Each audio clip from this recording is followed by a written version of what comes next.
We're not saying that everyone should return to work regardless of their circumstances.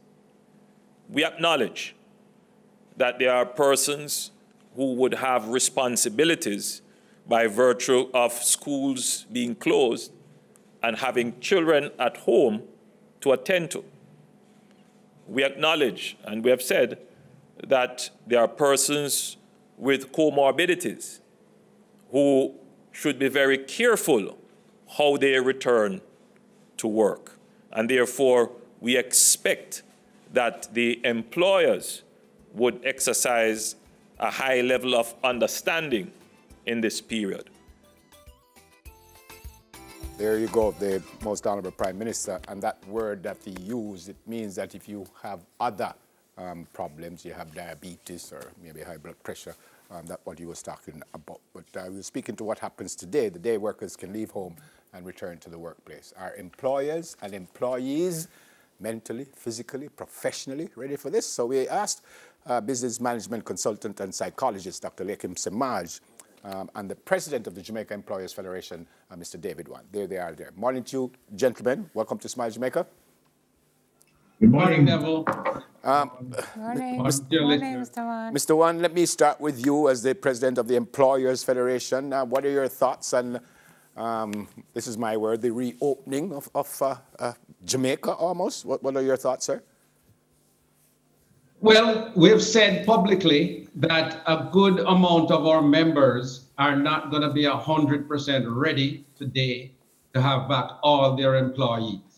Now, we were awaiting the guidelines from the Ministry of Health on the workplace protocols, which we have received last night.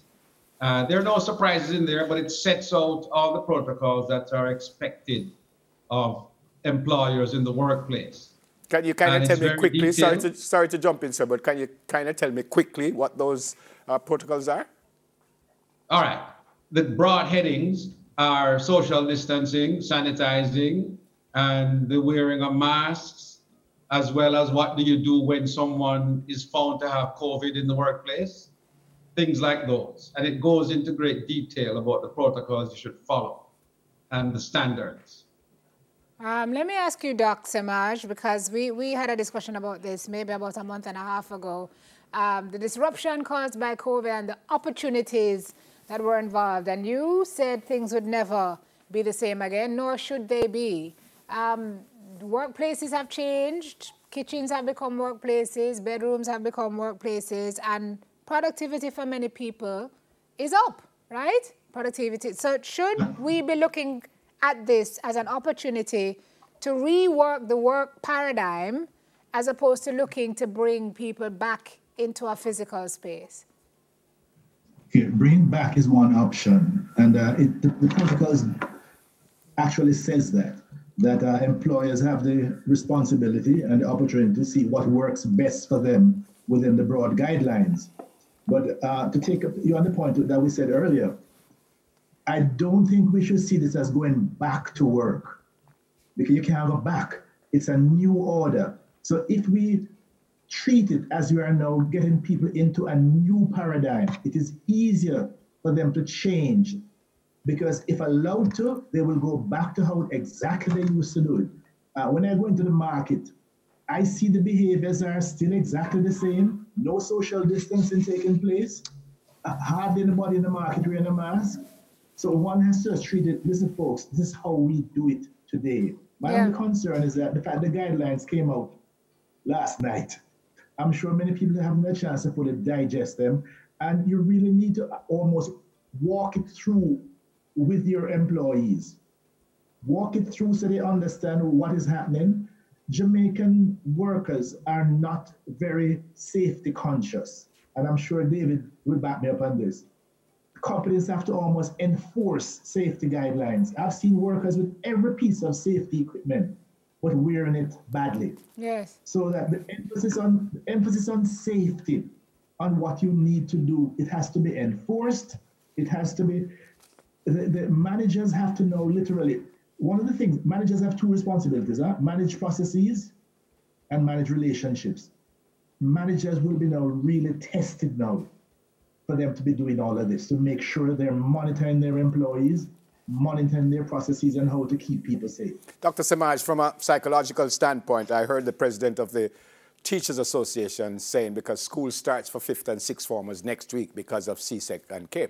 And the teachers, the president was saying some of the teachers are scared to go back in the classroom because so many kids will be there and stuff. Psychologically, what do you tell someone who's going back to work? I came back this morning. I'm not certain how many people are going to be in the studio. I don't know what's happening in the makeup room.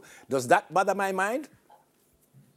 Of course it does. Because, you know, look, we've been telling people for quite some time about the prevailing conditions and how they operate. One of the things that the virus spreads easiest in enclosed environment. Mm-hmm. The virus spreads easiest when social distancing is not being observed. Most classrooms in Jamaica are overcrowded, not just crowded, overcrowded. So unless the teachers, unless the school system has worked out a system, how are we going to reduce the number of people in the classrooms?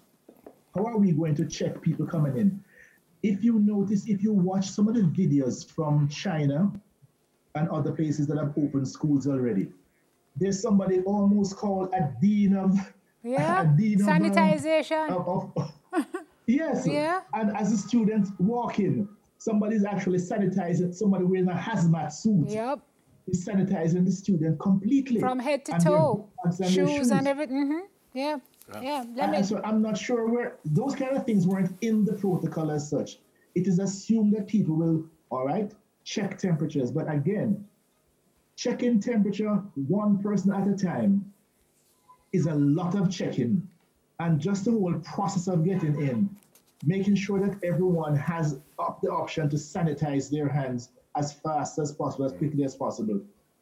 The devil will be in the details. Yep. And the schools issue is one thing, but since we're looking at the work from home order being lifted as at today, how much should employees feel empowered, Dr. Samaj or Mr. Wan, when they go into work today or this week, if they don't see the sanitizer and they're not sitting far enough from each other, and they have a concern for their physical health, even if they're being told they need to stay and work. It's possible that it could happen, especially given the short timeline between yesterday and today when the orders were released. Mr. Wan, what would you advise those employees to do, especially if they're concerned about not being able to hold on to their jobs?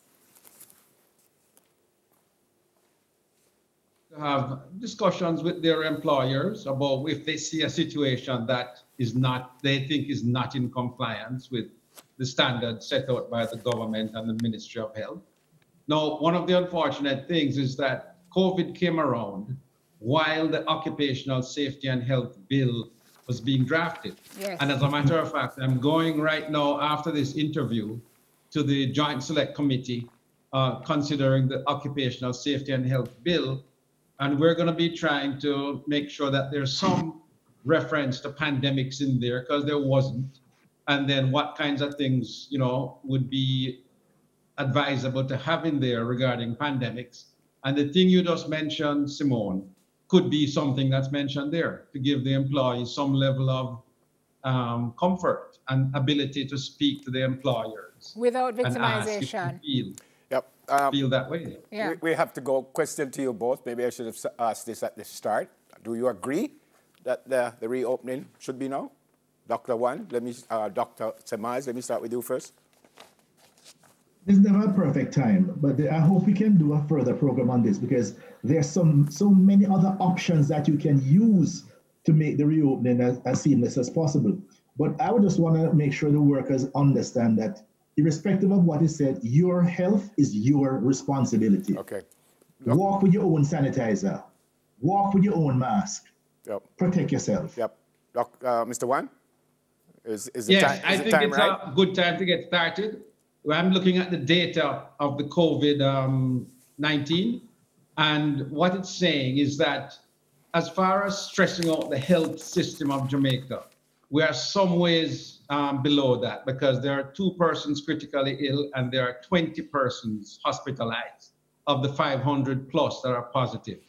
So I think it's a prudent thing to do because, as the Prime Minister says, let us not survive the virus, but die from the recession. Yep. So we have to get things opened in a safe way.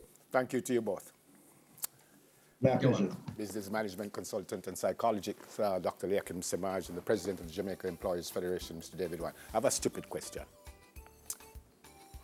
We have what, 500 and how much? Not sure what. 580 something, I think. 85. 86.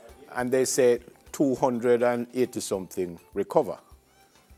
That 280 something is part of the 500 and something. So in fact, right now it's just about 275 people positive right now. Correct. Okay. Christian, is on record. No. Yes. No. After the break. After the break, ER is looking back. We're not coming tomorrow. You can't go on already. We're not coming back. Look at you. Look at you with your petulant. No, me resign till it's Wednesday, too early, folks. It's just like an hour and 20 minutes into the... But you cannot tell me say it's a stupid question on television. That's why